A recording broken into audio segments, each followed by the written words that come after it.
Welcome to episode 343 of FBI Retired Case File Review with Jerry Williams. I'm a retired agent on a mission to show you who the FBI is and what the FBI does through my books, my blog, and my podcast case reviews with former colleagues.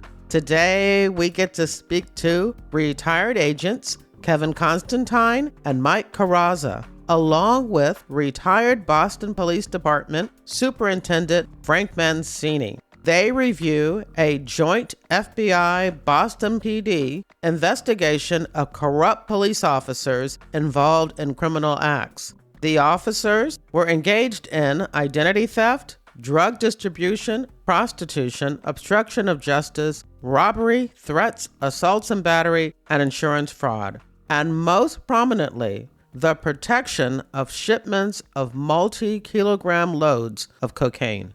The investigation utilized consensual recordings by a cooperating witness, a Title III Group 2 undercover operation, and up to 17 undercover agents, including legendary undercover agent Jack Garcia. This episode is dedicated to the late Giraldo Gerry Bermudez, one of the primary undercover agents for this case. May he rest in peace. Kevin Constantine served in the FBI for 21 years. He worked on the Boston Organized Crime Squad for 3 years before moving to the Public Corruption and Civil Rights Squad. During his career, Kevin was the primary investigator in several sensitive domestic and international public corruption investigations. In recognition of his hard work and dedication to service, Kevin has been the recipient of numerous awards for his investigative efforts, the highlight of these being selected by his peers as the 2006 Paul F. Kavanaugh Award recipient.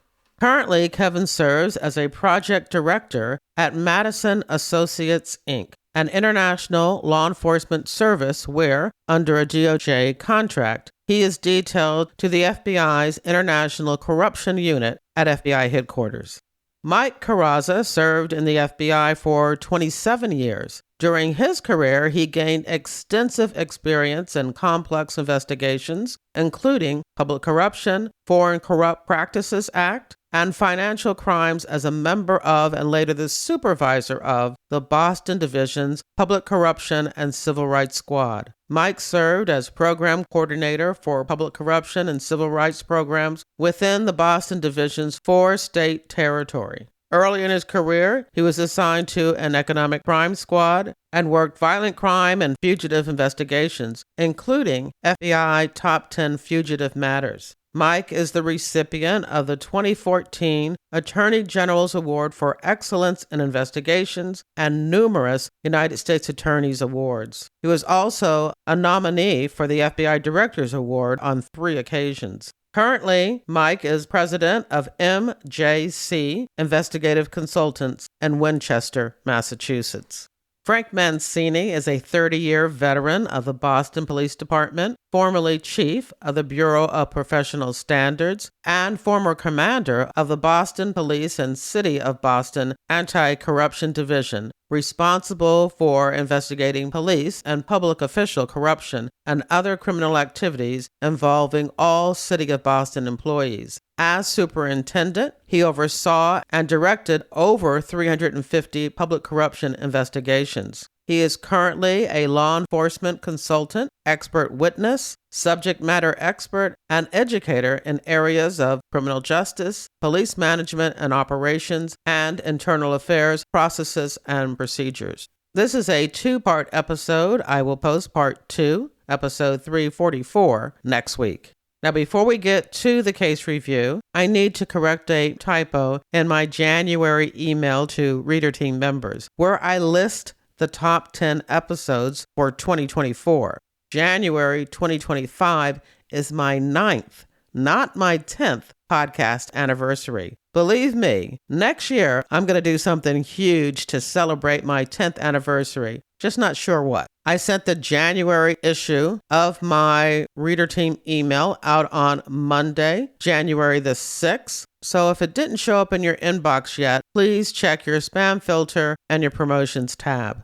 I want to welcome new listeners. In your podcast app's description of this episode, you'll find a link to join my reader team where I talk about crime fiction and you can learn all about the FBI in books, TV, and movies. There are also links for where you can buy me a cup of coffee and discover my books, available as ebooks and paperbacks wherever books are sold, and audiobooks on Audible and Spotify. Thank you for your support. Now here's the show.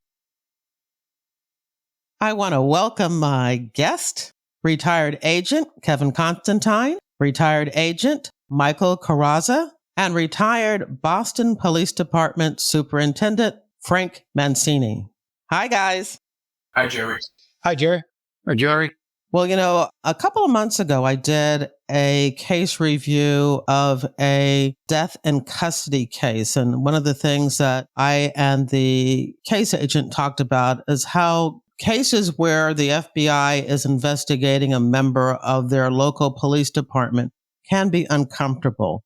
But they're important cases. Somebody has to do it. And we talked about how the FBI does their best to make sure they're focusing on the particular police officer who's gone, quote unquote, bad, and that those relationships that they have with the local police department continue. And when it comes to this case that we're going to talk about today, I can see how that could also be a situation that could be awkward or uncomfortable when we talk about corruption, public corruption cases involving your local police department. So who wants to start? Where should we start? Well, this is Kevin. Let me just start to talk about, how the case started. Our case started in the summer of 2003 when we received information from the FBI Philadelphia office that an individual was arrested by the ATF in the Philadelphia area. And he was charged with the purchase of straw gun purchases. He was a career criminal. He was looking at possibly 15 years incarceration. And he had provided information to both the ATF and the FBI about a wide range of criminal activity, not only in Philadelphia, but in the Boston area where the CW or the individual was from. So what I did is I went down to Philadelphia a couple months later with a couple prosecutors from the U.S. Attorney's Office in Massachusetts to interview this individual and to try to get a better understanding of the information that he had about criminal activity in the Boston area. The prosecutor at the time was an individual by the name of Mark Miller, who was, the AUSA in the District of Pennsylvania, Philadelphia. And so he was kind of the lead. Like our prosecutors were from the white collar crime section of the U.S. Attorney's Office in Boston. And I went down there also with investigators from the postal inspector to interview this person who later became our CW. And during this interview, which probably lasted about 4 hours, he had information back in Boston about healthcare fraud. He had associations with some possible mobsters in Boston. He was involved in criminal activity all growing up, whether it be gang activity in Boston. But what brought his attention to us was he had information that he sold stolen gift cards to individuals in the Boston Police Department. He was part of an identity theft ring that we later learned more information about. And he had sold these stolen gift cards to an individual in the Boston Police Department. We didn't have the individual's name. We just had a rough description of who the individual was. So it probably took about 2 or 3 months for us to work with the U.S. Attorney's Office, both in Philadelphia and U.S. Attorney's Office in the District of Massachusetts, as well as the ATF, to get this individual back to Massachusetts so he could work both with us, the ATF, and the DEA in a wide range of criminal activity. Okay, so this cooperating source or cooperating witness was not assigned to an FBI agent in the Philadelphia office. No, because most of his knowledge of criminal activity was back in Massachusetts. He was based in Boston. He was arrested out in Philadelphia by the ATF, out in Lancaster, Pennsylvania. And this case was transferred to pretrial services in Boston so that we could work with him. And Mike, Kevin is saying we. Are you the we? Were you working on this case with Kevin from the very beginning? I hope he's referencing me. So once you get this individual back to the Boston area, what happens next? Well, first we wanted to make sure to see if his information even held any weight. So we looked into the allegations. At that time, Mike was on the white collar crime squad. I was on the public corruption squad. So we opened up a dual investigation, both white collar crime and public corruption. We started first tasking the CW to see, if he could meet with some of the individuals on the white collar crime, healthcare fraud, allegations of criminal activity. That probably didn't really go anywhere. We probably spent a couple months working on that with the cooperating witness, and that really didn't go anywhere. But we did follow up on the allegations, that this individual was part of this identity theft ring. And I could turn over to Mike how we kind of pursued the identity theft ring portion of this. So when we started looking at the identity theft ring aspect of the case or the information, he had identified a number of people in law enforcement who he had previously sold gift cards to. One issue we had was he was still associated with the identity theft ring that was still committing identity theft in Boston. They had a pretty significant network of runners who would grab pocketbooks, wallets, any type of identification information they could get, and then obtain instant credit at various retailers in and around the Boston area.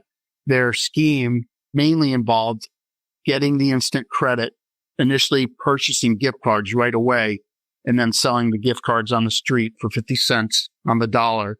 So pretty profitable in that the only requirement to get the instant credit is to send someone into Home Depot, Lowe's, Circuit City with the fake ID, fill out the instant credit app at the cash register, and be granted $2,000, $5,000 in instant credit. They would then take that available credit, purchase gift cards, and then bring the gift cards back to the ringleaders. And then the ringleaders had people that would sell the gift cards on the street, the cooperating witness Troy being one of those. So we had him reconnect with the ring. We did a couple of transactions initially. One was an individual by the name of Miguel Coriano who worked for, I believe, Suffolk County Sheriff's Office. The second individual who we had him approach was Roberto Polito, who was very willing to pick up where he left off purchasing gift cards from Troy. At that point, we knew there were some issues if Troy was working with the stolen gift card ring. So what we did is obtain authority to use case funds to purchase gift cards, Home Depot, Lowe's, wherever else, with case funds. And then we would give them to the cooperator Troy to sell to Polito and whoever else. What is a really nice development in the case is in selling these gift cards, we were able to establish connections with corporate security at all the retailers. So whenever the cards were used by Polito or anyone else, we could obtain video of them at the cash register, the receipt for what they purchased. And so it instantly gave a way of tracing the transaction to the police officer. Indisputable. So that is what took us initially into Polito. And this is a good point to segue into moving from the stolen gift card ring to the later parts of the case.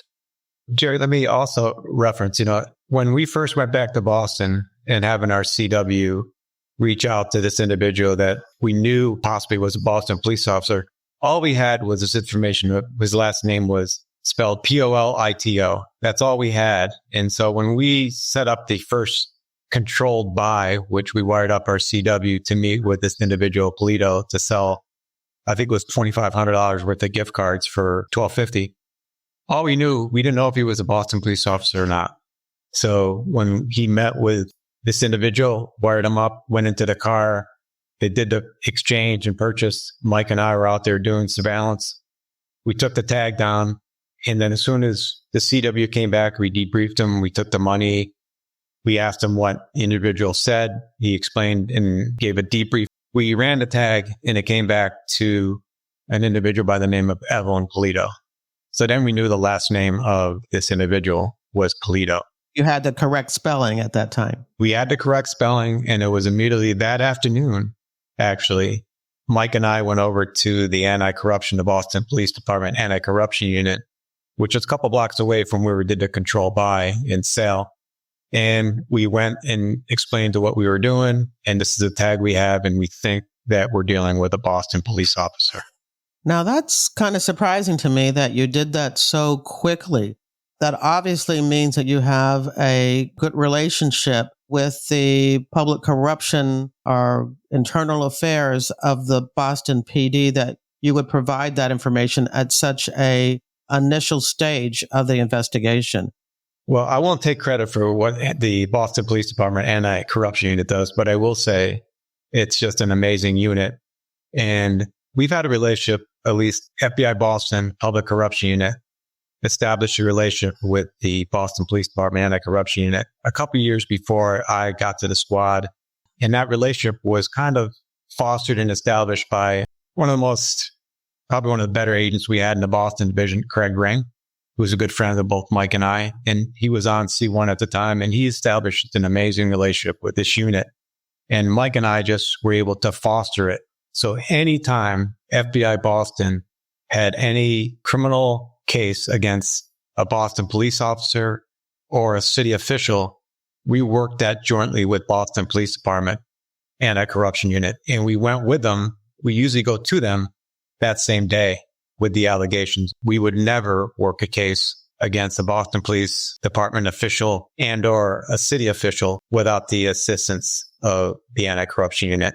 And I think this is probably a good time for Superintendent Mancini to kind of explain what the Anti-Corruption Unit does and their role working with the FBI. Great. Thanks, Kevin.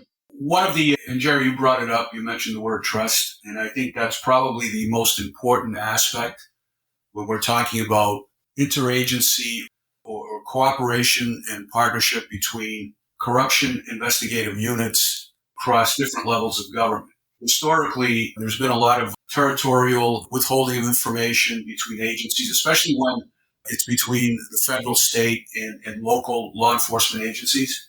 But when I was picked to head the ACD, the Anti-Corruption Division in Boston, I realized immediately that we already had in that unit an established professional trusting relationship between the FBI Public Corruption Unit and the Anti-Corruption Unit of the Boston Police. The Boston Police was committed to creating a unit that would cooperate with the federal government, the U.S. Attorney's Office, the FBI, as well as state agencies investigating not only Boston police corruption, but as I recall, half of our cases involved City of Boston employees, at that time about 17,000, and any case that the FBI would ask us to assist them with.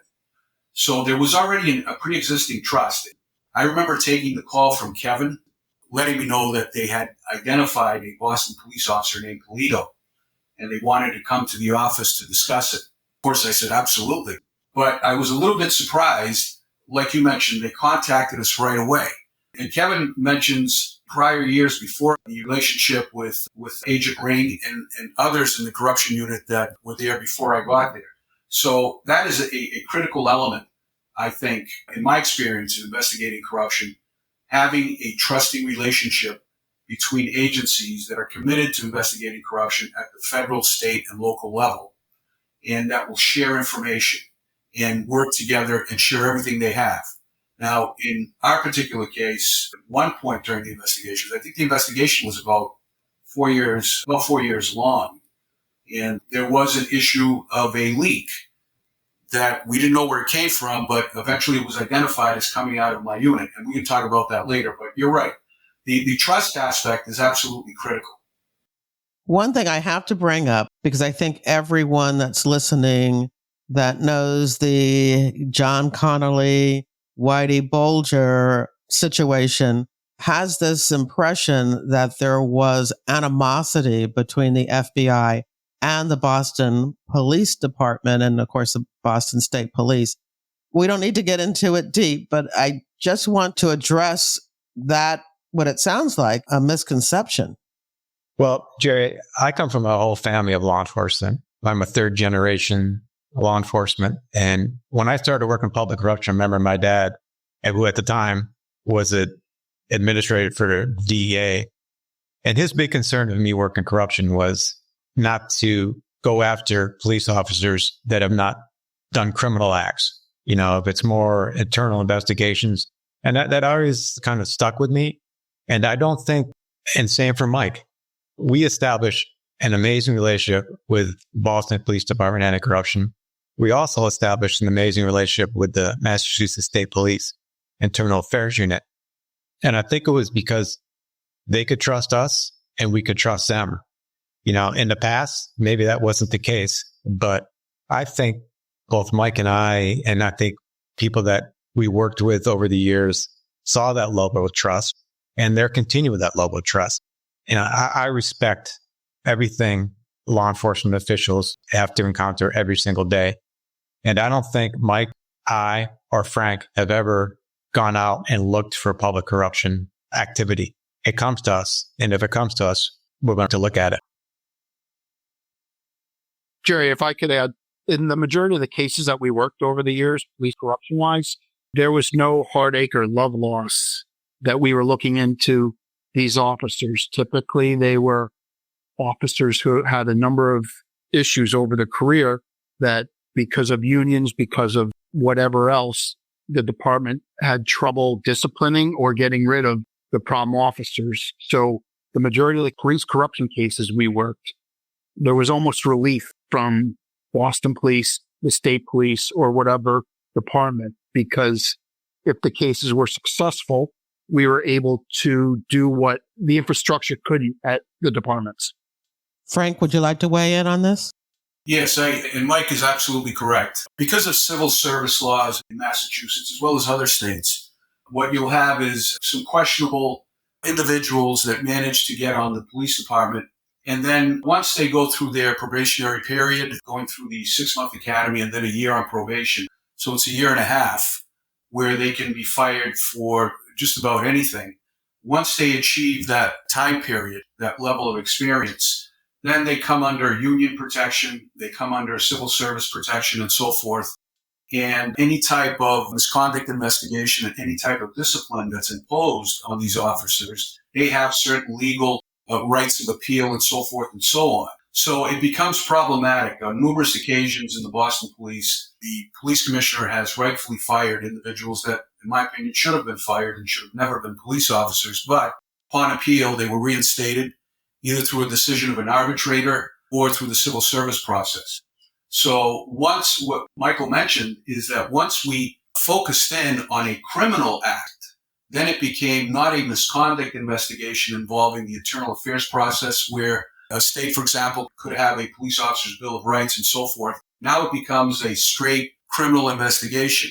And at that point, the civil service is out of the way. Arbitrators are out of the way. You simply go for it with your federal partners as a criminal investigation with the aim to indict, arrest, prosecute, and convict. So when we saw a problematic officer, I would have a gut feeling that certain individuals that should never have been hired, like Roberto Polito, at some point in their career are going to get into some sort of illegal or improper activity because of their badge or using their badge to protect them. Having a criminal case come up, in a way, as Mike explained, gives us an opportunity to remove them by virtue of indictment, by virtue of criminal prosecution, which is a much cleaner way to do it, because once the evidence is out there about criminal activity with police officers, society will accept that these individuals, as well as the rest of the police department, when the Polito case was over and he was arrested in Florida, when myself and Charlie Daly and Buddy Green, the investigators assigned to the case, came back to Boston, we were met with essentially applause from every Boston police officer we ran into. A good cop does not want a dirty cop in the same agency. Now, many times they don't want to step forward and be the guy that brings somebody down. But when you have a dedicated unit that is committed to this type of work in partnership with the FBI, the rest of the police agency was supportive 100%. Well, I think everyone listening is absolutely in agreement with those actions and really pleased to hear that from you. All right, so let's get back to the case. Kevin and Mike bring this to your attention. What's the next step? Are you good to go with just what you've done, or you've decided now to find out everything that Officer Polito might be up to? Well, we kept on selling gift cards to Polito. And I think, as Mike mentioned, at a certain point, we got out of the identity theft ring. But every time our CW met with Polito, additional information would come up, whether it be he offered to sell the CW's illegal steroids, because Polito himself was a steroid user and abuser. He sold these steroids to other members of the Boston Police Department, as well as other people. He also hosted these after-hours parties at a location that he rented, and it was a location that RCW referred to as the Boom Boom Room. You have to keep in mind, Polito was not only a Boston police officer, making a pretty good salary. He owned a barbershop, he had interest in an auto garage, and he also rented this location in Hyde Park, which is above a auto body place that he and another member of the Boston Police Department rented so they could they were both married. This was a place they could bring their girlfriends and have some peace and quiet. But he hosted these after hours parties, sometimes monthly, sometimes every other month, and at these parties, there'd be prostitution. It would be the sale of drugs, drug activity, drug use. There are known criminals at these parties, and these parties are also attended by members of law enforcement, not only Boston Police Department, but also local law enforcement. And this was information that we were getting every time RCW met with Polito. And we would debrief him after we had the sale of gift cards, and he would tell us this stuff. So if he told us this stuff, we needed to substantiate it. So we did so. We would wire him up and have him go to the parties. We could also get into the purchase of narcotics and steroids. Polito was also a part-time contractor too, where he would build decks and do renovations and home repair. He's a very talented individual who was able to keep a lot of balls in the air for a pretty long time. And what I think was important with Troy as he was developing the relationship with Officer Polito, he was very good at building the rapport with Polito, and the relationship grew, and Troy really fostered that relationship over the first 6 months to a year. The comfort with which Polito would talk to Troy, who he knows is on the wrong side of the tracks from the city, was startling. When we would get the recordings downloaded, how freely he would talk about criminal activity or other things he was involved in, it was absolutely startling. Let me ask Frank just real quickly, what do you know about Officer Polito at that time? I mean, it sounds like barely had enough time to do his shifts. Well, actually, you would think that. But when you looked at Polito, just on the surface, you would see a very well put together police officer in terms of appearance. He took pride in his appearance, in terms of his day-to-day routine, in terms of the shifts, his relationship with other police officers and his supervisors. He was, if you did not dig very deeply and just on the surface, he was almost the ideal police officer. He looked good. He showed up on time. He did what you wanted him to do. He did it correctly. He was on the SWAT team, which obviously is an elite unit. And he was chosen to be on that team because of his competence. He went out there and he produced a lot of good numbers. He wrote a lot of citations. He was where he was supposed to be. But he had this secret life. So except for those that were involved in his extracurricular activities, most people did not think he was this type of arch criminal. But he was very canny. He was very smart. And I always said if Polito had put his mind into legitimate businesses, he would have been a multimillionaire because as Kevin and Mike said, he had so many things going on. He had a standing business where he was defrauding the city of Boston. He was running prostitutes through the Boom Boom Room. He had a madam that handled them. He was dealing with a steroid importer, and he was selling steroids to Boston police officers. He was involved in dealing cocaine in his Boom Boom Room. And, of course, he set up his partner in his auto business with a gun and some heroin and so forth, as well as orchestrating or perhaps doing himself. I think Mike and Kevin would know better. Break into his partner's house and stealing, I think it was about $30,000. So he had all of these things going on, and he still found time to have a relationship with another woman and a child with another woman.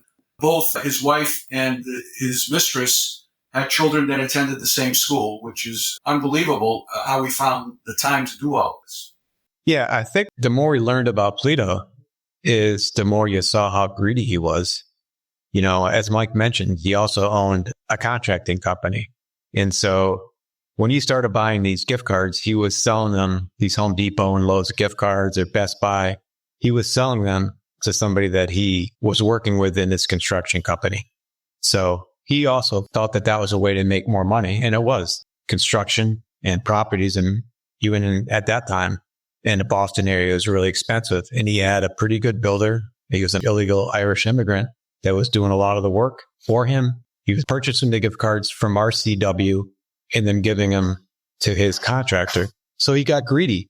And I think it should be noted that for the whole period that we were working this case, in total, I think it was $148,000 worth of gift cards were purchased by Polito. And if they weren't purchased, Polito would come to the CW and say, hey, I need more gift cards.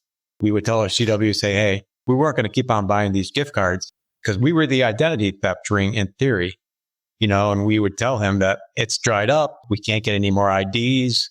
And so that was at the time where Polito suggested that he could provide IDs for the identity theft ring. He could pull people over to get their PII, quote unquote, to give to the CW, to give to this identity theft ring, to get some more credit. What Polito didn't know is the identity theft ring with us.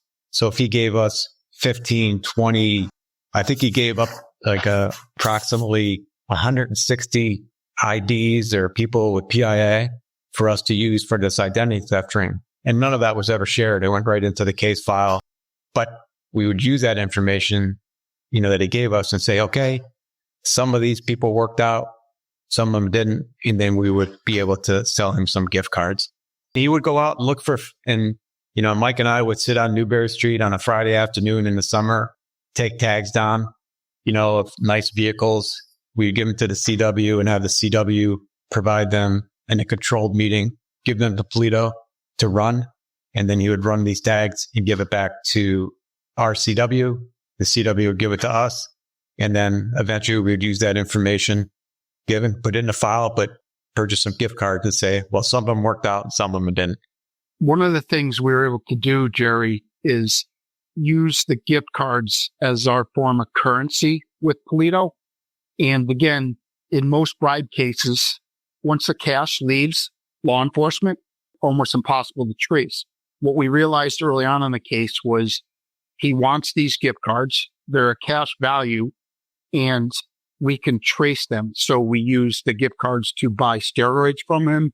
We used the gift cards to buy what he thought was identity information he was using law enforcement networks to obtain. We were paying for that information via gift card and a number of other business ventures Troy embarked on with Polito. We almost entirely used gift cards for the currency with Polito. And it was a fantastic way to really trace by video, by receipt, by gift card number, where that money went.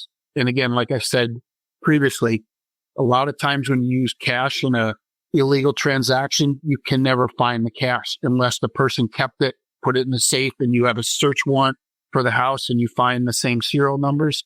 This was one of the really excellent aspects of the case where we had so much traceable evidence of money that went to Polito through Troy's hands. I would imagine, and you might be getting to this later, but you might also be able to identify other police officers that may have been using these gift cards, these illegal gift cards, and that allows you to know who else might be knowledgeable to what he's doing and complicit. Correct. Yeah. And not only the gift cards, but also the other criminal activity, whether it be the illegal steroids. At one time when we purchased steroids, the CW showed up. We wired up the CW to meet with Polito. Polito showed up on his BPD motorcycle along with another BPD motorcycle cop to sell these steroids to our CW. And we also know that Polito was given these steroids to this BPD officer, Rodriguez. Frank, what are you doing as far as the department is concerned as you're monitoring this illegal activity that Polito is involved in? Well, at the time that we were contacted by Mike and Kevin, of course, I immediately reported to my direct report in the Boston Police Department. The Anti-Corruption Division only reports to a superintendent, position that I held when I retired, but that superintendent would only report to the police commissioner. So rank, in terms of communication and reporting, rank did not have its privileges on any corruption investigation.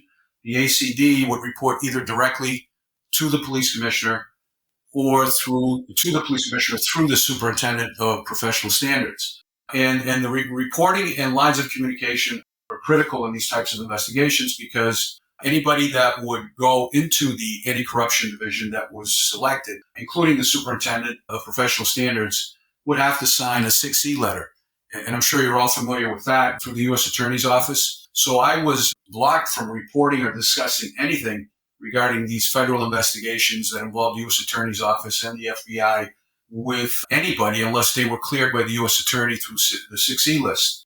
So technically, as I explained to every police commissioner that subsequently I worked for, which were 5 of them, and my boss at the time, I explained to them, if the mayor is not cleared to be informed about these investigations, you cannot report to the mayor what is going on here. And that was very, very important. And at first, they were kind of taken aback. Said, what do you mean I can't report to the mayor? I mean, the mayor is technically my boss. I says, well, you can't unless the U.S. Attorney's Office has a 6E letter signed by the mayor, which is not the case. So I had to really impress upon them the importance of confidentiality and how important that is.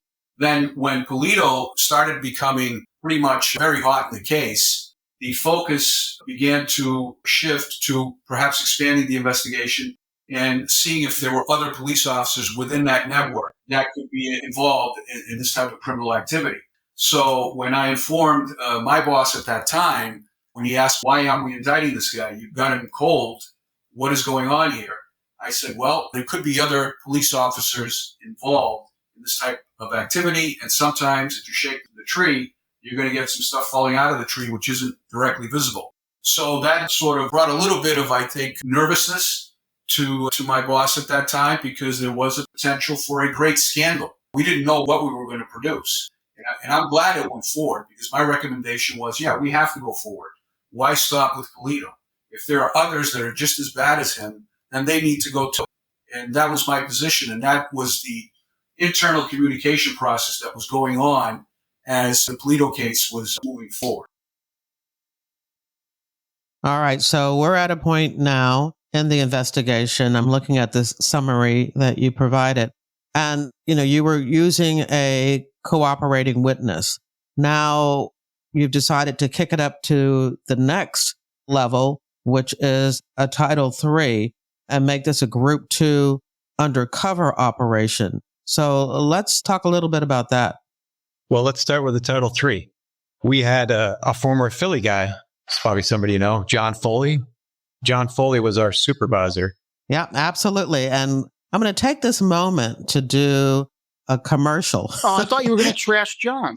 No, I'm not at all. I've been trying to get John on the show. As a matter of fact, his wife has also been trying to get him to do the podcast. I will lean on him for you. Excellent. Yeah, Thank you. We're good for you. It was just at my wedding. So right. I mean, I'll tell him the Capital Grill gift cards we got were awesome. You really should do it, John. Yeah, let him know that. But wait a minute, though. But now every potential guest will think I'm giving out Capital gift cards, and that's not the case. But John has some great Philadelphia cases to talk about. We've heard them all 20 times. We know them all. Well, we would like to hear them on the podcast because I think they would make great episodes. But we'll get off of John for now and continue on. So he was a supervisor when you were both on the corruption squad together. Correct. Yeah, at the time I was on the public corruption squad and I was able to steal Mike from the white collar crime squad. And Mike was a well-established agent in the Boston division at the time, had a great reputation. So we became pretty close friends. I was like, how can I get Mike on our squad? So we ended up pulling Mike up to our squad. And then we got John coming in from headquarters, hotshot supervisor coming in and kind of pushed Mike and I. I thought Mike and I kind of knew what we were doing, but we became very close. But he also pushed us. The public corruption squad at that time hadn't had a Title III wiretap in probably 17 years on a pure criminal police corruption case. So that's what we kept on working on, was trying to get enough predicated evidence to move to the next step, which would be a Title III. It wasn't easy, as I said, because we hadn't had one in 17 years in the division, but we ended up going up with all the criminal activity, whether it be we already knew about the identity theft ring. We were still involved in the identity theft ring, although the identity theft ring was being run through Mike and myself. We knew the information about the after hours parties at the Boom Boom Room. We were surveilling them, sending our CW into those after hours parties. We were surveilling them with the Boston Police Department. We were able to purchase cocaine from an individual that was a host of those parties, was a career criminal. We were able to purchase steroids from Polito. So the next step was a Title III, because we knew that he possibly was involved with other members of the Boston Police Department. We knew one by the name of Nelson Carrasquillo, because at one of the after hours parties that Polito hosted, he introduced the CW to Nelson Carrasquillo and said to the CW, he's a hustler just like me. So then we knew we had one other individual. We also knew that one of his associates was an individual by the name of Carlos Pizarro. And we had received information that Pizarro, prior to become a Boston police officer, was part of a pretty well-run and active drug organization. That was before he became a Boston police officer. So the next step was a Title III. So we worked on getting that, and it took about 3 or 4 months to finally get to that point. I think we should take just a quick sidebar, because there are people who are listening who may want to become an agent one day, are just very much interested and fascinated by the FBI, and they may not know what we're talking about. So why don't we let them know what a Title III and what a Group 2 undercover operation, what that's all about, and how you get it and who approves it. So the Group 2 undercover operation in the FBI, there are Group 1 and Group 2 undercover operations. They go through a very strict review by undercover coordinator in your division, as well as all executive management. And then that is also approved by the undercover unit at headquarters. You have to write a proposal, identify who your targets are, what you intend to obtain through the undercover operation, and then what crimes you're investigating and what authorities you may need for the cooperator and the undercover agents. It's a pretty lengthy process to write an undercover proposal. And if the case has some success previously and it's written properly, the approval isn't that tough. But we had a great undercover coordinator in Boston at the time, plug another Philly guy, Mike McGowan, and he was very helpful in getting us through the Boston approval process and then on to local CUROC, and then it goes to USOU, Undercover Sensitive Operations Unit. And then, Kev, you want to talk about the Title III approval? I do want to just do a shout out to Mike McGowan, because I've interviewed him twice on this podcast. So if he's listening, hey, Mike. Hey, Mike. Hey, Mike. You might also know another Philly guy that was friends of Mike. I'm not sure if you knew Frank Cryan, but that was my uncle. Yeah, I know Frank. Yeah. So a Title III is, what people see if they watch The Wire, all this stuff. It would be a wiretap, a court-authorized wiretap. And as I mentioned, the FBI division and the public corruption squad hadn't had one in a pure public corruption case in over 17 years.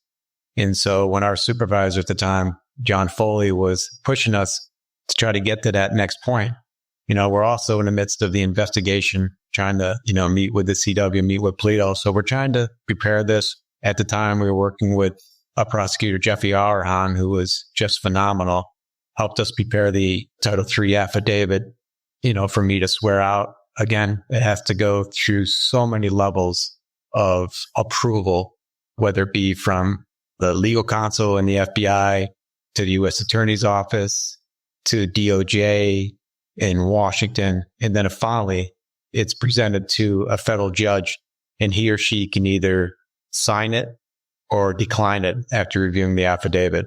And in this case, we had a pretty aggressive and also was making sure he was reading every single line of this affidavit, and Judge Lindsay, and he ended up approving the affidavit for our wiretap, which only goes for 30 days. And we were able to extend that wiretap, I think, 5 times during that. It's very labor intensive. You have probably 15 or 20 people sitting on a wire, providing transcripts, updates, to the U.S. Attorney's Office. And then after 15 days, you got to start writing the new affidavit for the next 30 days. So we had an amazing assistance by a lot of new agents, a lot of agents on our squad, members of the Boston Police Department Anti-Corruption sat the wire. And it was at this time when you really get to learn more about somebody you're investigating. And that's when we learned more and more about Polito, who he was associated with. He was having, not only was he married and also had a girlfriend, they both were named Evelyn, by the way. Convenient. But he was also on the phone, I would call it grooming other women. He would groom them. And once he got to the point where he was very nice with them, he was very charismatic. He would make sure he called them every day. But as soon as he ended up sleeping with them, that relationship was over. So he had many, it wasn't just his wife and girlfriend. He had other women on his side. I don't know how he did it with all the work that he was doing. And I think one important thing to highlight, Gerry, you mentioned for the untrained out there that may want to go into law enforcement or be an FBI agent someday, these are 2 of the most sensitive techniques that law enforcement can use or the FBI can use. And the important word in both of these techniques is predication. You have to have predication that the individual has committed and will commit criminal activities. You cannot go throw a Title III up because you think someone's breaking the law. You cannot go do an undercover operation because you think someone might be doing something. It takes tons of groundwork to build that predication to take it to the next level in both of these very sophisticated and sensitive techniques. And so it sounds like you're getting a lot of information off of this Title III. You're hearing a lot of criminal activity, incriminating statements being made, but you decide to continue this using an undercover agent. Why did you make that decision? Weren't you getting enough from the wire? So here's the issue. We had information on at least 2 other corrupt Boston police officers, Nelson Carrasquillo and Carlos Pizarro. Troy, the CW, did not have direct access to either of them. So he had great access with Polito. He did not have that access with Pizarro and Carrasquillo. So we discussed it at length. How can we create a scenario where Roberto Polito has to enlist these officers and kind of dual purpose?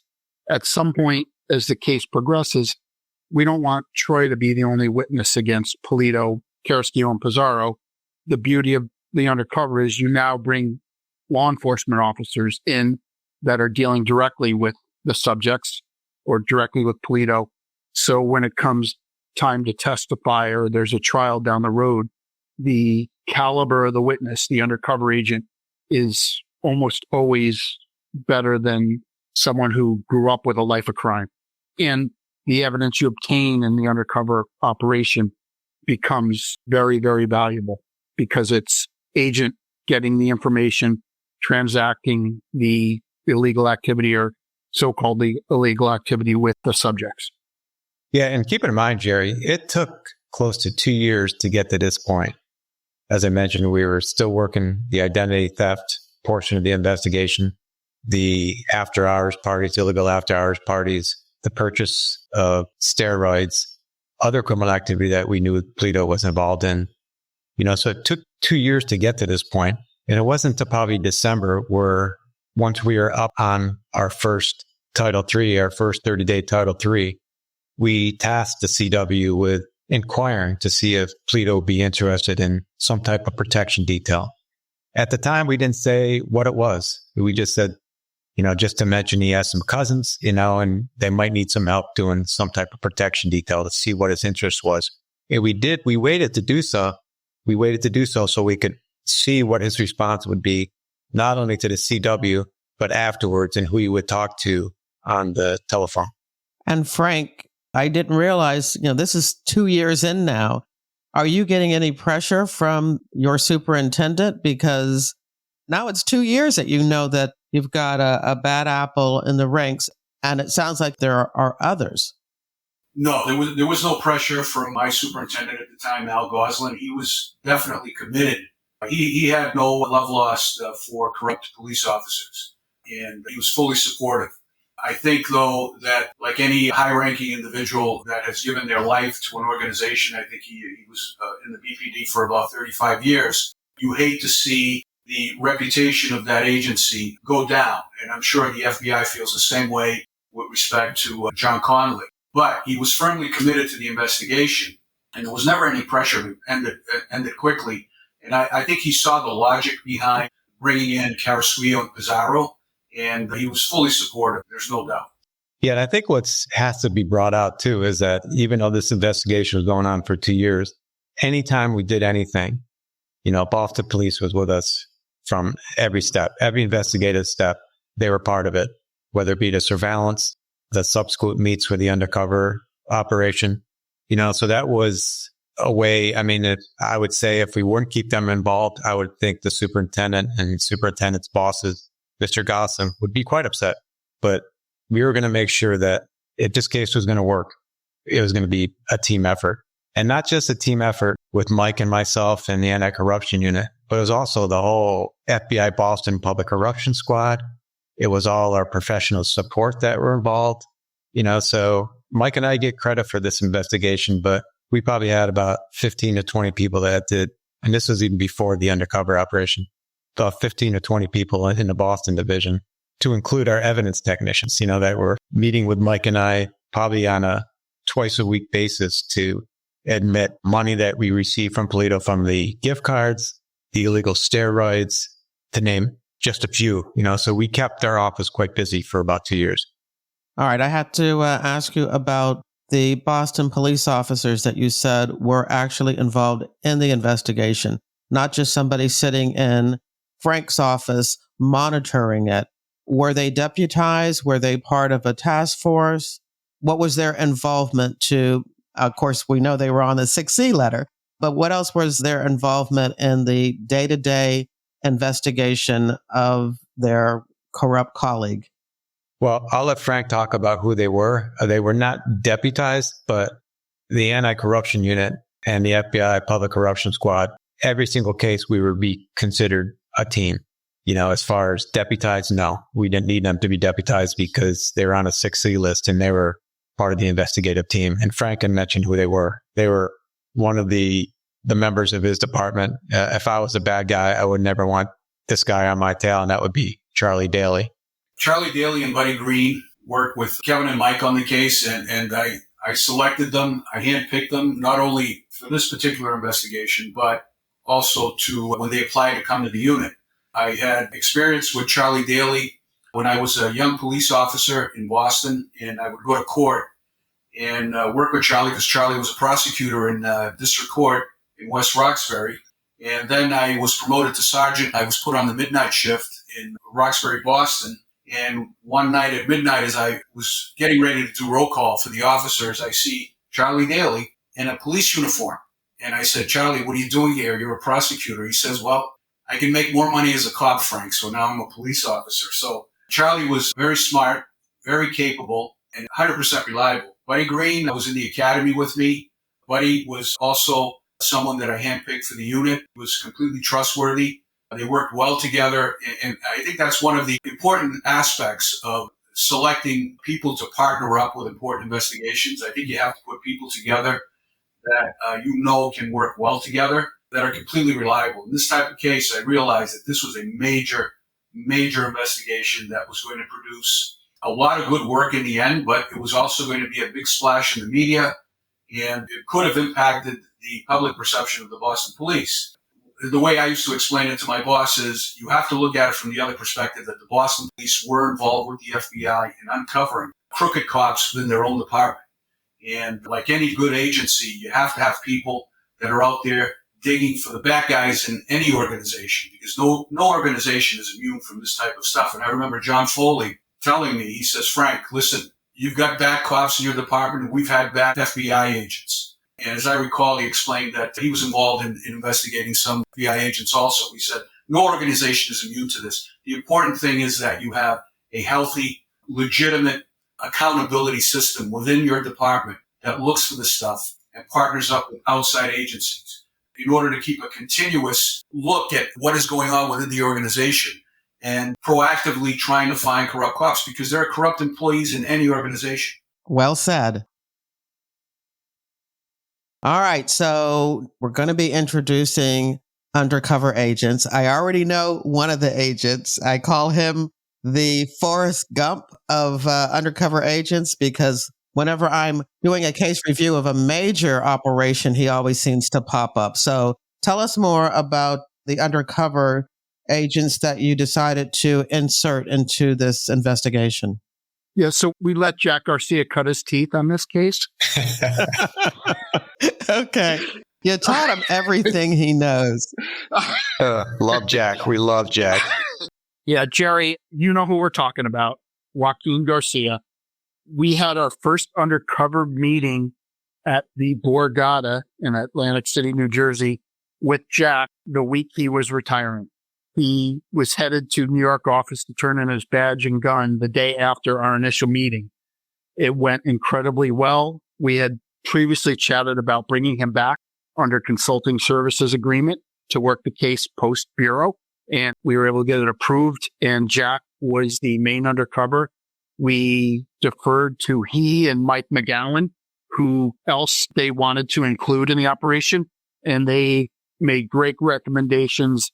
Gerry Bermudez, who's no longer with us, ended up being the number 2 for Jack in the undercover operation. And Gerry was just phenomenal, handling the day-to-day calls with Polito and setting up the operations. Jack was kind of the big dog in the operation, so he would only show up when he had to show up. Gerry was boots on the ground running the illegal operation. Yeah, when we first met Big Jack, who I truly love, and Mike and I became pretty close to him. I still talk to him on a regular basis. We met him before our initial meet with Polito was going to be in Atlantic City. And it really wasn't a quote unquote, an undercover meet where there was going to be criminal activity. It really was, okay, it's a meet and greet. It's a time for the CW to introduce his cousin from Miami, to kind of talk, kind of a little introduction and not really get into specifics or any criminal activity, but just to kind of meet. So again, that was Big Jack's idea to let's have it at the Borgata Hotel. And it couldn't have worked any better. So Polito made this trip down. And I'm not sure if this trip, we had a couple of meets in the Borgata. One, he took his wife. One, he took his girlfriend. So I believe the first meet, he took his wife, down to meet Jack. And they really didn't talk specifics. They just kind of said, hey, nice to meet you. We're going to set something up down the line, maybe down in Miami. Yeah, as Jack described it, it's purely a bona fides meeting. Get to know each other, get comfortable with each other. Do not discuss anything criminal. And Jack was the master at his appearance, his aura at developing bona fides with criminal subjects. And it was incredible the time he spent with Troy and Polito at the Borgata in a conference room that we set up, going to dinner. A little anecdote of the story. They were at, I believe it was a Homestead Steakhouse in the Borgata, and Jack called over the sommelier for a wine recommendation, and Polito's wife, Evelyn, asked for something in a white Zinfandel, and the sommelier couldn't have turned his nose up any faster. We don't serve that here. Oh, well, excuse me. I don't drink at all, so I would have no idea of the importance of it. Usually comes in a box. Oh, okay. Let me just take a little quick break to say that you've been, and I've been very complimentary on our friend, Jack Garcia, but he has been equally complimentary on you two. As a matter of fact, that's why I'm doing this case review, because the last time I talked to him, he said to me, you should get to come on the show. And he said, Mike and Kevin. So it sounds like it's a mutual love. We had some good times. Yeah. It's like, and I think if you talk to anybody involved in this case, including if Gerry Bermudez was still alive, who was taken way too soon, We just had such an amazing team from both the FBI, Boston Police Department, and I think we ended up using close to 17 undercovers in this investigation. And I think there wasn't a time that there was ever a disagreement. And this relationship also fostered our relationship with the U.S. Attorney's Office in Massachusetts. Yeah, there might have been some differences of opinions on how we go forward on some stuff, but there's no egos in this investigation. And I think that's why it worked. We were there for the common cause. Let's find out how systemic this corruption is. But we had the most special team.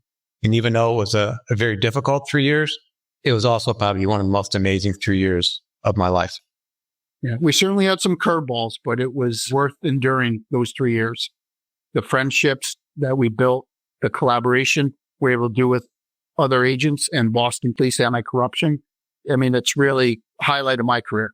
Well, we're not going to be able to go through all 17 undercover. Was there that many? Oh, yeah. We had 17 between the drivers and everybody. Yeah. But I would like for you to tell us a little bit more about Gerry, because you said that he did the majority of the interactions with Polito and others. As Mike mentioned, Big Jack was our main undercover. He was, quote unquote, the person that was in charge of this drug organization down in Miami, up down the whole East Coast. He needed somebody to be his point person that was going to be moving up to the East Coast and probably establish this in the Boston area. And he pointed us in the direction of this individual by the name of Gerry Bermudez. We knew nothing about him. All we knew that he was a Miami drug agent, worked on the drug task force. Mike and I got a chance to meet with him, and the same with Jack. It was just this comfort level that you just can't explain. The way he interacted with Mike and I, it was just like we knew him for years. He was listening. He listened to us. We listened to him. And we knew right away we had our person. And Big Jack deserves so much credit in this investigation, but he'd be the first person to say that it would not have been the same if it wasn't for Gerry Bermudez. He was just an amazing FBI agent, an amazing FBI undercover agent.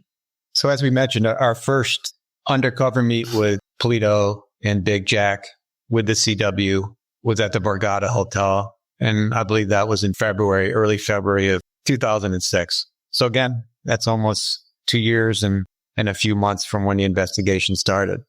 The next step was there was going to be a meeting with Polito. Polito was going to be traveling down to Miami to meet with Big Jack's team to talk more specifics about the protection detail.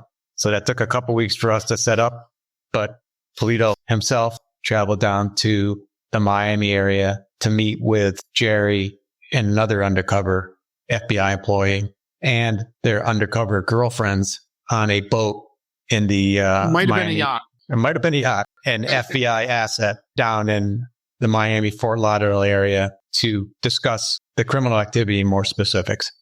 Yeah, and let's talk about that because I might have missed it, but they're offering him protection for what? Are we talking about an expansion of his drug activities? Big Jack was offering Polito to provide protection for Big Jack drug activity up the East Coast, specifically in the Boston area. A new distribution location. They were asking Polito and his group to protect them when they came into Boston with their drugs.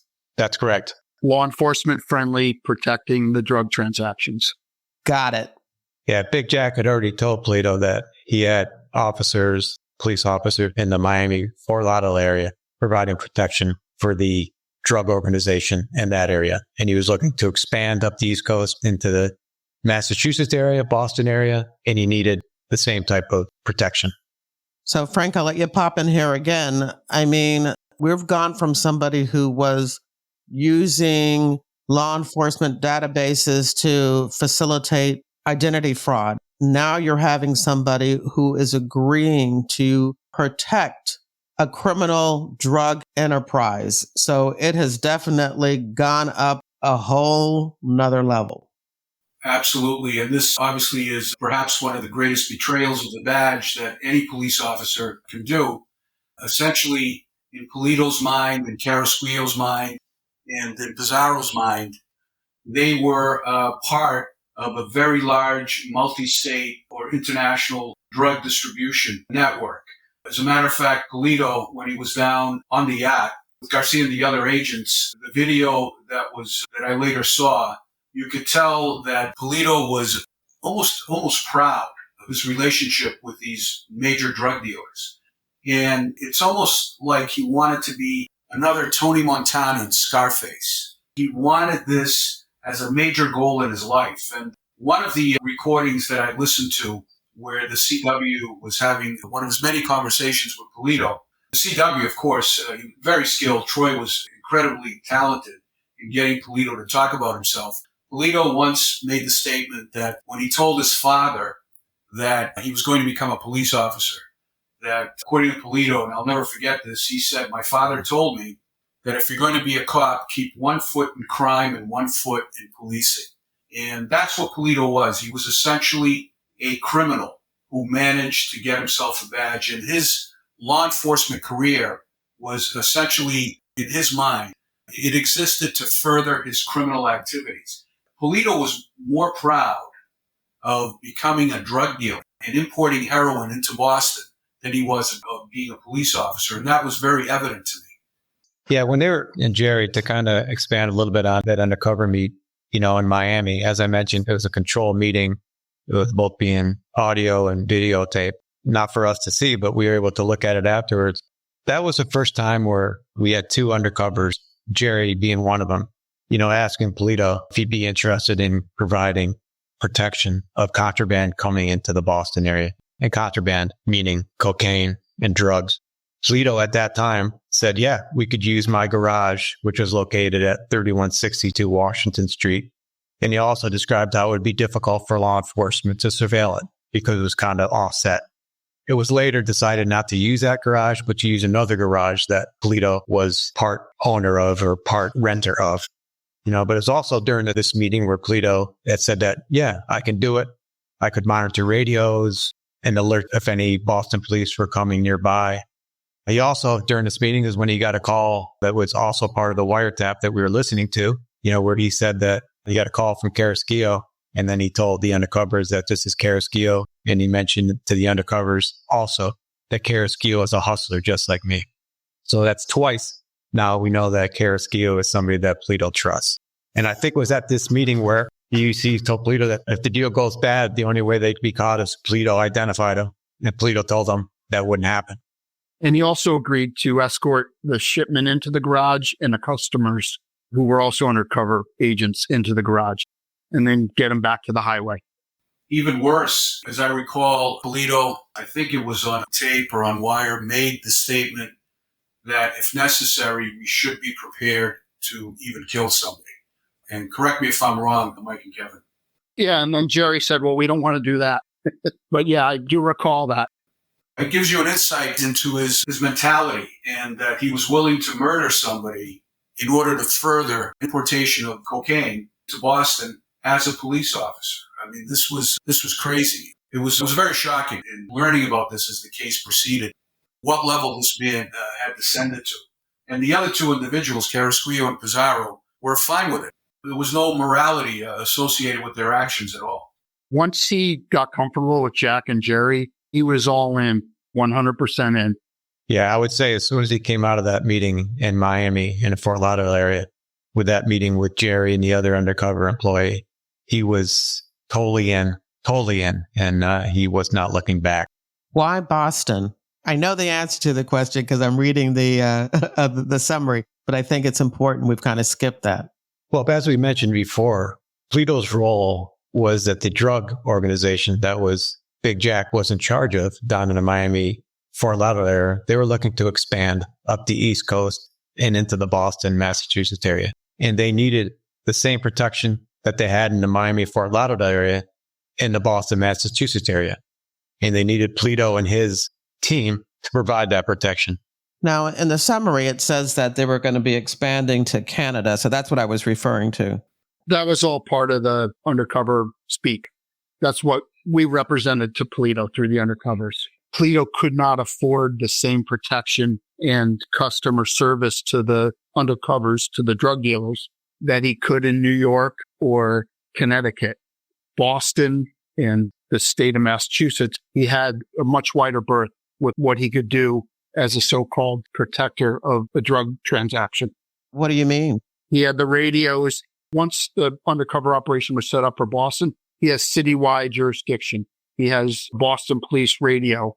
He knows hundreds of officers in the department. His ability to influence and impact the so-called drug trafficking operation in terms of protection was so much more impactful in the Boston area than it would have been in Hartford, Connecticut. His accesses were that much greater. He also had the locations where the drugs were being stored or dropped off. As Mike and Kevin stated, he had leased garage space and so forth. So obviously he could protect those locations with security alarms and so forth. And knowing police officers in the district you work in and you have businesses in, any police officer that comes snooping around is going to be more or less dissuaded from doing so if the property belongs to a cop that you either work with or know. So there was that level of assurance that he could provide. So these two undercover agents, working as major drug dealers, were almost, it sounds kind of funny because you're looking at, they could have gone anywhere, but they're going to go to Boston because there's Polito there to assist them with what they're doing. That's correct. All right. And we built the scenario for that reason. Very good. What happens next? They've met in Miami. Polito has agreed to provide protection. So when's the first shipment coming in? Yeah. So they met in Miami. It was discussed at the Miami meeting. Polito agreed that he would provide protection for this drug activity in the Boston area. And they agreed on a fee of $500 per kilo of cocaine that Polito would receive. The next step was Gerry was going to travel to Boston to meet with Polito for Polito to show him places where they could do the drug transaction between the undercover drug organization and the undercover drug buyers. So end of March 30th, Polito met with Gerry and showed him the two locations where they could have the protection detail take place. And Polito and Gerry agreed that they would hold it at his garage on Washington Street and Jamaica Plain. So the scenario we came up with for the first drug transaction is a van was going to come up from Miami, undercover van with an undercover driver carrying the drugs. Undercover customers who were undercover agents, bikers from Canada, would come to Boston, meet the van, transact the drugs, and then head back to Canada. The van would take off. So we debated whether to use dummy cocaine or real cocaine. The U.S. Attorney's Office felt it was better to use real cocaine. So Kevin and I had the pleasure of checking 40 kilos of cocaine out of the evidence room, wrapped in duct tape that reeked.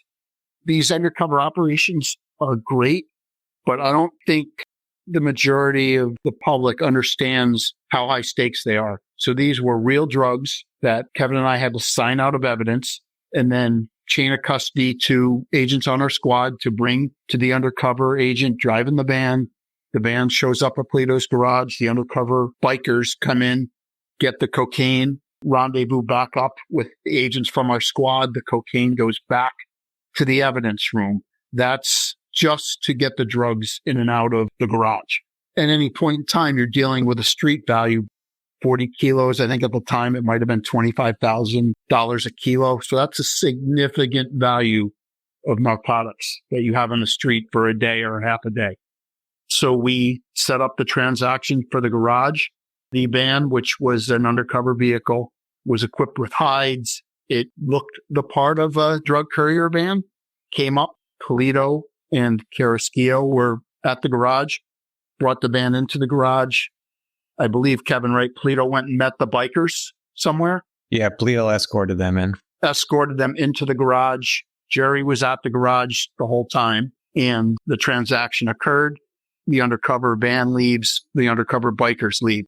But during the transaction, Gerry asked Polito if he wanted to see the van. And the excitement in the audio and video recording of Polito climbing in the van, seeing how the hides operate, he was giddy. It was, again, one of those startling moments where you realize that it's a police officer, but it's almost unbelievable how he's reacting to what he's involved in. Know who else is giddy? No. Prosecutors. Gotcha. I'm with you, Jer. Yeah, because everybody was giddy because they're watching him and thinking there is no better evidence that he knew exactly what he was doing than him being Correct. excited to be in a van full of Cocaine and hides. And, when I say the case agents, Kevin and Mike, we were excited to get the cocaine back into the evidence room as quickly as we could. So it was off our name. Yeah, I think a good description of what Polito's role was, not only was he part of this criminal activity, but he was also the director of everything on this day and everything that transpired, even the next couple months going forward.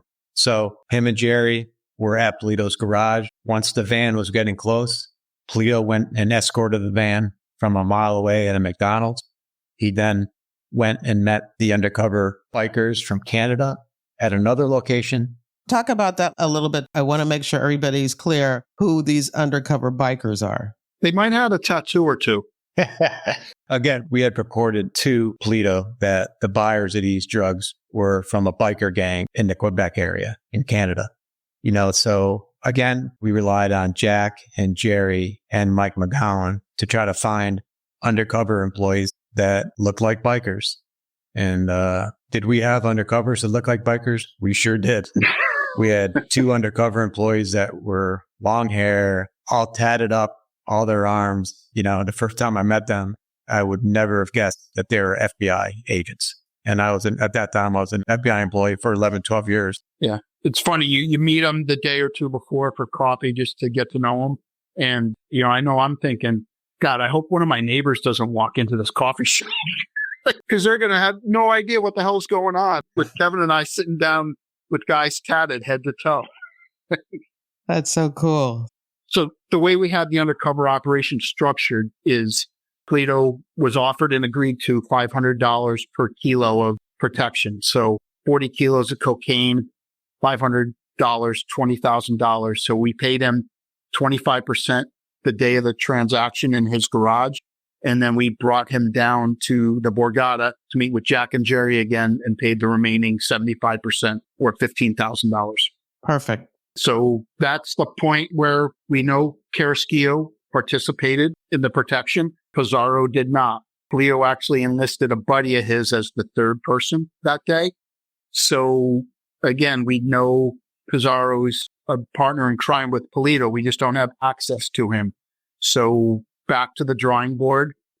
All right. So why don't we stop the case review at this point, and then we will be back next week for part 2 and the continuation of this case. And that's the end of part 1 of this 2-part episode. I'll post part 2 next week. In your podcast app's description of this episode, you'll find a link to the show notes at jerrywilliams.com, where you'll find photos of Kevin, Mike, and Frank, and a little longer bios for them. You'll also find news articles about this Boston police corruption case and related images. There are also links to more FBI retired case file review episodes featuring police corruption investigations. I hope you enjoyed the interview and that you'll share it with your friends, family, and associates. You can show me just how much you liked it by buying me a coffee. There's a link in your podcast app's description of this episode, or you can visit jerrywilliams.com and tap on the little coffee cup icon in the bottom right-hand corner of my website. Don't forget to follow FBI Retired Case File Review on your favorite podcast app. Now, this podcast is all about true crime, but if you're also interested in crime fiction, once a month via my reader team email, I keep you up to date on the FBI and books, TV, and movies. When you join my reader team, you get access to my FBI reading resource, a colorful list of more than 70 books about the FBI written by FBI agents who have been guests on this podcast. There's nonfiction, crime fiction, true crime, and memoirs. You'll also get my FBI reality checklist, where I debunk 20 cliches about the FBI and receive news about what I'm up to and about my FBI nonfiction and crime fiction books. I want to thank you for listening to the very end. I hope you come back for another episode of FBI Retired Case File Review with Gerry Williams. Thank you.